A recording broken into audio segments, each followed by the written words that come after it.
Good morning. Welcome to JP's Morning Brief for May 15th, 2026.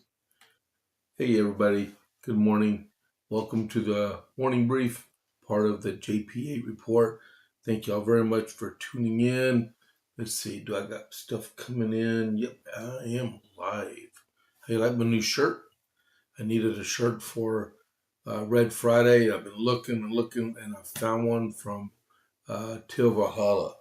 Just so you can see it. We'll put it over here. It's really, really good. It's a good veteran-owned company. All right. So welcome, and then click that follow button. If you're not already a follower, please just click. Click the follow button, click the like button, and then click into the chat and communicate with me. We have a little bit of fun this morning. We do this only for 30 minutes in the morning time from 6:30 to 7. Let's get started. Thank y'all very much for being patient with me as I get started here and get all set up. So America 250. The America 250 moment for May 15th, 2026.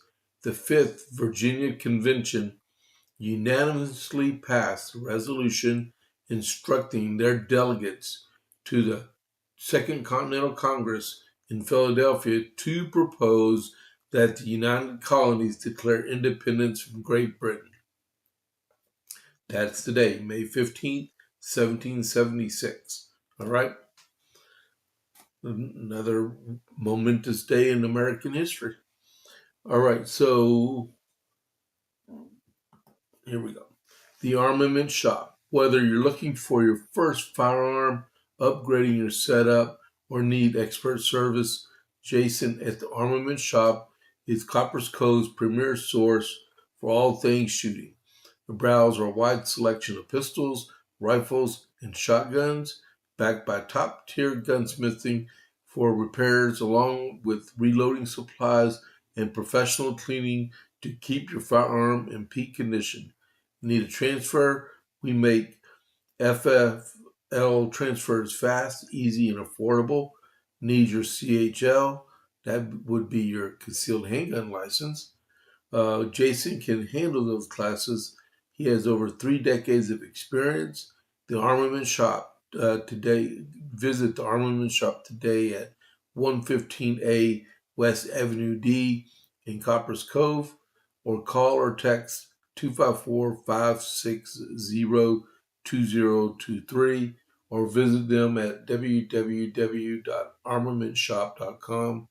That's www.armamentshop.com. The Armament Shop. Your safety, our priority. Alrighty. So as we march downward. All right, cool. All right. Iran update. Man, we're just flying through here today. Man. I usually have a letter to read for the America 250 moment, but that's okay. Sometimes there's letters, sometimes there aren't. That was a very big thing. And the one I have at noon is noon central for the JPA report. It's really cool also. And it's not a letter. I might look. No. I'll just do the statement. So the Iran update is Aziz offering to help with the Strait of Hormuz. That would be President of China, Xi Jinping. And in this, to date, 67 vessels have been turned back. The Secretary of State says that most nations oppose Iran possessing nuclear weapons, but refuse to take any type of action. Let's see, 200,000.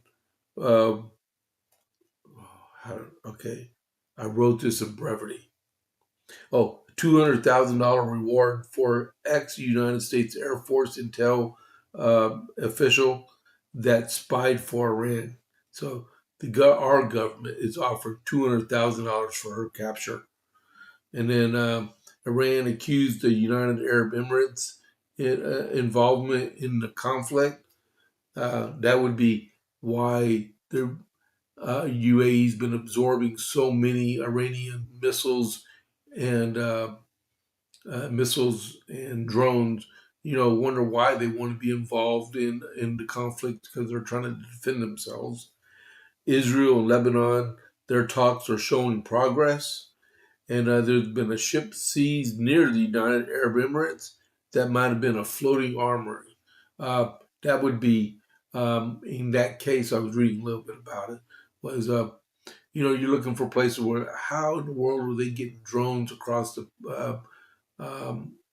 across the Persian Gulf so fast? That would be one of the reasons why. All right. As of about an hour ago, Brent crude oil was at $109.28 a barrel. West Texas Intermediate was trading at $104.89 a barrel. And yesterday, the Dow Jones closed over 50,000 points at 50,063.47. It was up 370.26. All right. As of right now, the president is on his way home from China. Matter of fact, he did a press gaggle just a few minutes ago. I didn't get to hear it all. I was busy last minute preps getting ready for this. But yeah, so the president's safely on his way home. 2 days meetings with Xi Jinping of China, and I got one article on that. But it looked like it was a coordinating meeting at the most part. Because September 24th, Xi Jinping is going to come to Washington D.C. for meetings with President Trump there too. All right. So the rest of the JPA report. Thank you for the people that's streaming in to watch the episode today. Wonder where my buddy is. All right, I'm talking about Covite for Life. All right, so he might be getting ready for this morning, because we're supposed to meet for breakfast at about 8:30. All right, so the biggest thing that came up last night was the United States is moving to indict Raul Castro, a former Cuban president. A source familiar with the matter confirmed to Fox News the potential charges against Castro come after CIA Director John Ratcliffe met Thursday with counterparts from Cuba's Ministry of Interior in a high-level visit to the island nation. And it doesn't say anything else on this about it. You know, when the news doesn't want you to hear the news and make the news disappear, that's what happened again. I can't find any more. I read one thing about it, and I should have printed it off when I had the chance. But it stems back from 30 years ago. If you remember, there was some Cuban Americans, and they were in some aircraft, and they were in international waters. They say they were in international waters. The Cubans said they were inside territorial waters of Cuba, but they shot the aircraft down and killed three Cuban Americans, right? And there was no one ever answered for it. Raul Castro was involved in that shoot down, and he looks like he's going to be indicted for it. All right, in exchange for $100 million humanitarian aid to the Cubans. They need it bad. All right, so we'll go over more of that this afternoon. I will find that article. All right, China. President Trump said China is going to invest hundreds of billions of dollars in U.S. tech companies, and that would be from several of the guys that accompanied the president to China over the last couple of days. If I can get the paper don't you hate it when that happens? All right. So President Trump claimed Thursday that China plans to invest hundreds of billions of dollars in companies run by CEOs he surprised Xi Jinping with during their high stakes visit. The business people here are making deals and bring back jobs, Trump told dozens of executives and entrepreneurs that accompanied him. China is going to invest hundreds of billions of dollars with those people. that were in that room today. He told Fox News host Sean Hannity last night. That's the way. That's why they came. Trump revealed that business people include Tesla, SpaceX, Elon Musk, Apple's Tim Cook, who is retiring in a couple months, were not initially scheduled to take part in the U.S. delegation, but they came anyway. I suggested that before we start the meeting, I'd like to introduce you to them, and they were surprised because it wasn't scheduled. And Trump said Chinese leadership had a good time once they got used to the fact that we were a little off schedule here. And where's the part about the Boeing? Okay, so there's going to be the Chinese government agreed to purchase 200 Boeing aircraft from Boeing. All right, so that average jet costs like almost a $500 million to make, right? Onward. I know I need to update a couple of these. So Governor McMaster from South Carolina revives the Trump-backed push to oust Biden kingmaker from Congress. This is the one I like a lot. Is concerning Jim Clyburn from South Carolina. South Carolina Governor Henry McMaster, a top Trump ally and fellow Republican, announced Thursday that he is convening the state legislature in Columbia, South Carolina, starting today for a special session to address the state budget and congressional districts in his largely Republican state.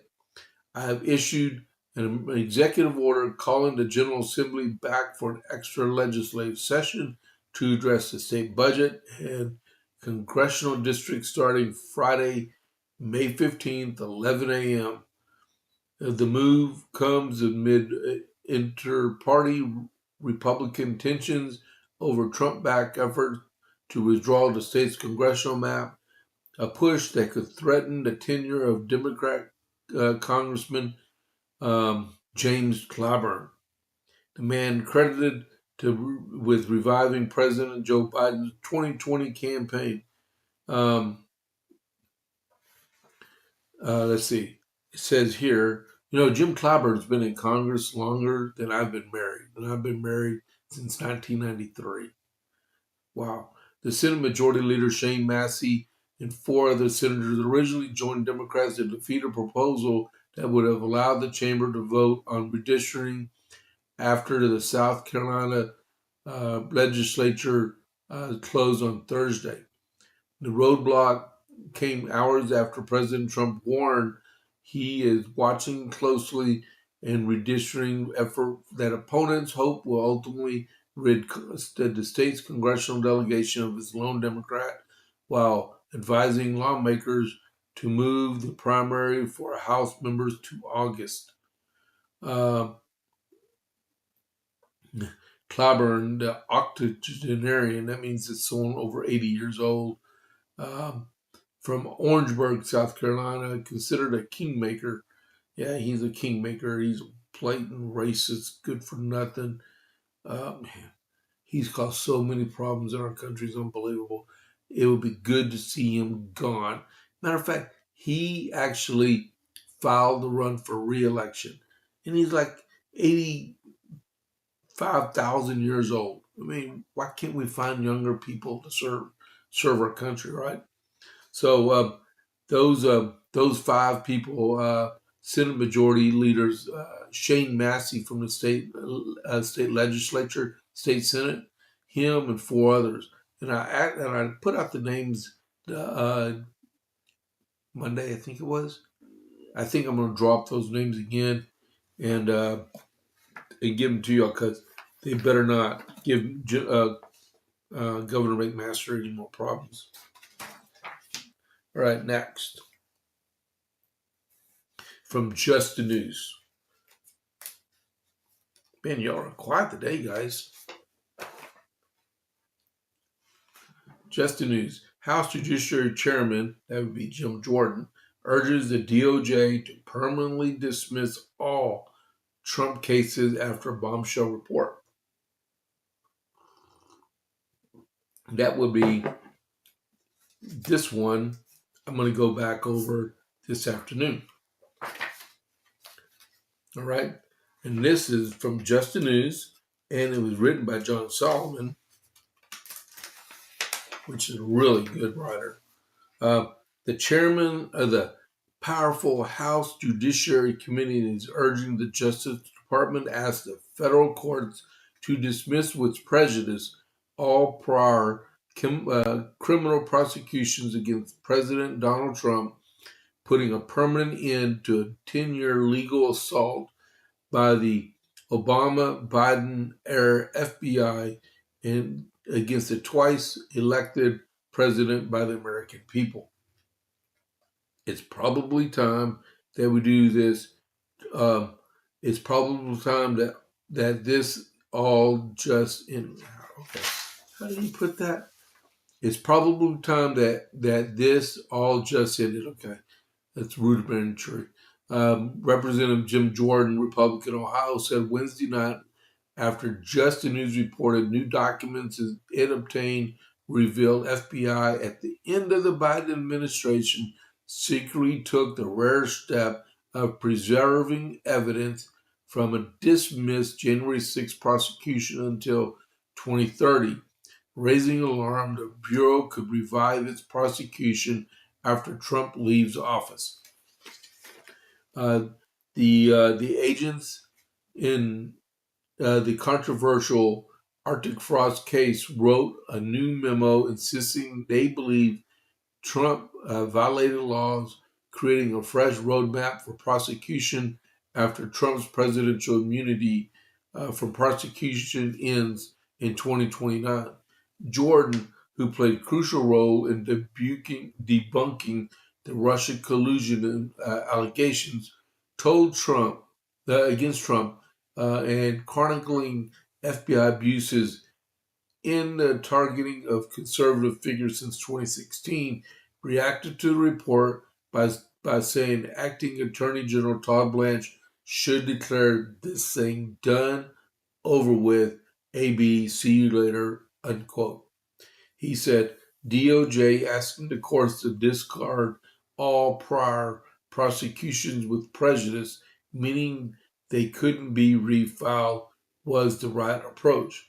When you think about what's going on, when you think about what it has now been over 10 years, I mean, remember all this started when we learned here from your good reporting and other good work that we've learned that the whole thing was a hoax from the beginning when they used the Steele dossier that was manufactured and paid for by the Clinton campaign and all that. So yeah, it's probably time that this is all just ended, he said.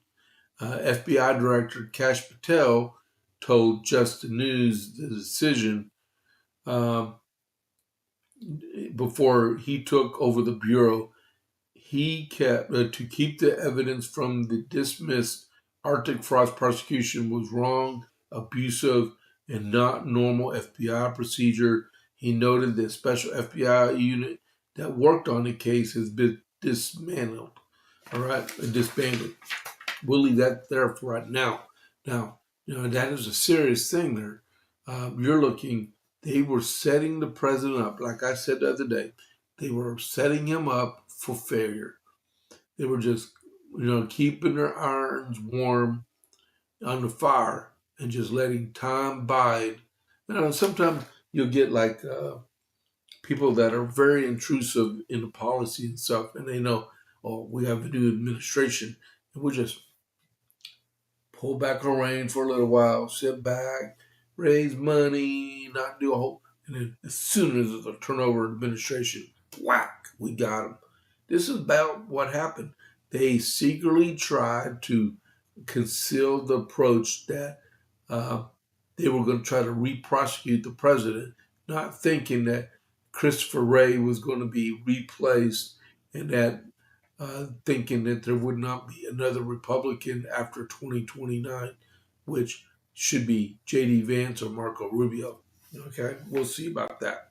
All right, what are we doing on time? 6:50. Let's see here. There, we'll cover those ones later. All right, we'll do this one real quick. Speaker Johnson defends the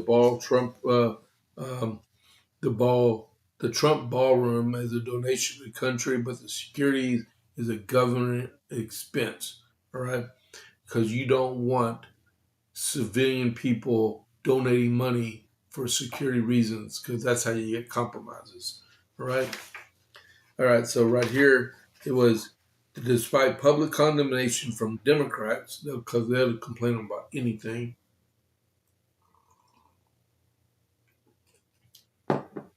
All right.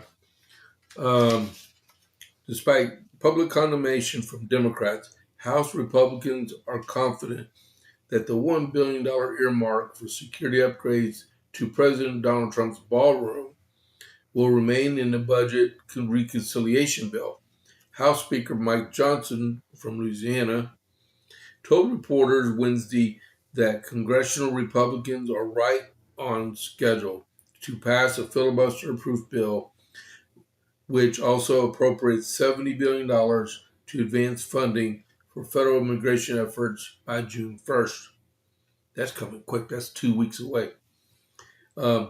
We will fully fund the borders, because you got to realize also that Memorial Day is coming, and you know, the Memorial Day is to remember our soldiers that died in battle.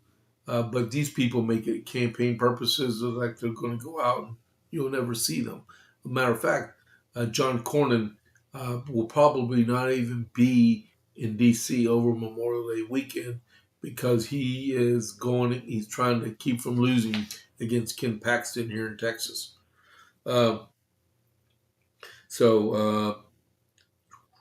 We will fully fund both border security and immigration enforcement for the balance of President's term.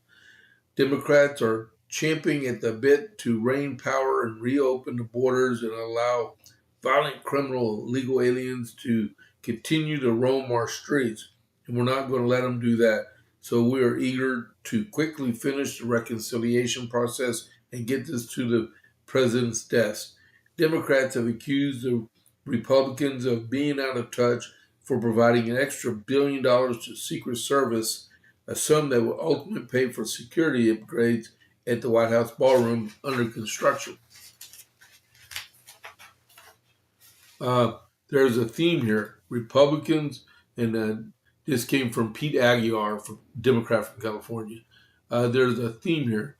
Republicans are ready to spend, not just anything that makes life more affordable. Republicans are turning their backs on the people they represent. No, we're trying to keep our president alive. All right. He argued that the recent shooting at the White House Correspondents' Center, which took place in a ballroom in D.C., Hilton, proves the need for security at the White House venue. Secret Service put in an urgent request for additional security measures. It's not for the ballroom, it's for security measures. We've needed some of those security measures for a long time, and that's what this is all about. So there's a false narrative out there about it. The budget reconciliation bill specifies none of the funds be made available may be used for non-security elements. That's perfect. I mean, the Democrats, like I said, they'll argue about anything. They put that sentence in there on purpose to suffice the Democrats and to reassure the public that only for security, that the president said he's using his own money to build the ballroom, and it'll only be his money used for the ballroom. I mean, all right. So we're done with that one. We're running into. I got a hard out at 7:00. Matter of fact, Give me a second here. I almost forgot one thing here. Oh, it's at the top. Nope, it's not there. Where did you go? There you are.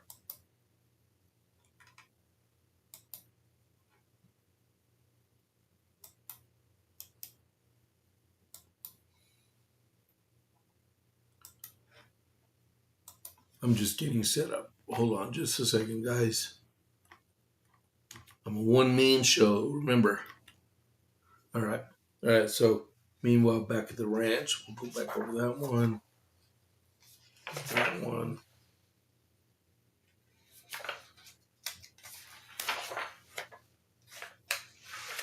Did y'all hear about John Fetterman a couple days ago? I didn't get to read this through, but John Fetterman was talking about how he's a moderate Democrat. Really, he should be a Republican, but he was going off on Katie Wilson and Graham Plattner,